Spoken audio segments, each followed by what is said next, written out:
How are you today? And how are the people you love? Have you heard that there are 3 things we shouldn't discuss in public? That's politics, religion, and sex. And today we're going to talk about 2 of those things, and it's not sex. I have with me today the Reverend Linda Patterson. Now, Linda is the theologian in residence at our Christchurch Cathedral, the heart of our city.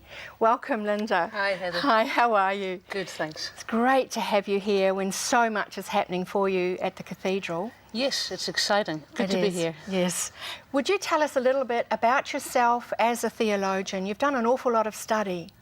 Yes, well, as the accent might let you know, I'm originally Irish. Yes. But I spent about 8 years teaching theology at Oxford. Wow. In England. Wow. And then came out here 5 years ago to train for ordination and to be ordained an Anglican priest. Wow. So now you've got not only the knowledge of the church, the knowledge of the scripture, but the hands-on knowledge of how to minister to...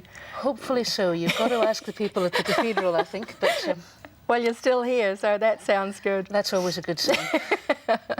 Oh, I'm really grateful that you've come to share with us today some of the darkest times of church history. You know, there's a danger when we mix politics and religion, isn't there? And we have a period in history that has demonstrated that. Would you tell us a little bit about your knowledge? Absolutely. I think really when we look at the medieval period of church history, we're looking at some of the darkest times in the whole historical experience. We have the Inquisition, for example, the Spanish Inquisition, which is a grim period of church history, when, in a sense, the political agenda of the day got caught up with faith. Yes. And it was all entangled, and people suffered as a result. There used to be the theory of the 3 estates in Christendom.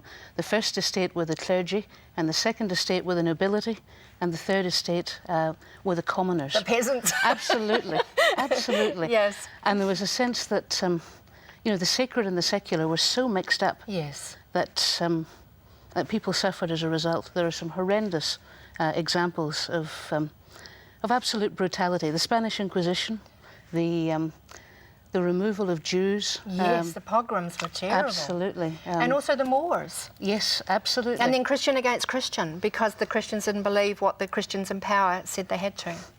Exactly. And it was really quite severe, wasn't it? It was. Sometimes I think we have a romantic idea of what the Middle Ages were like.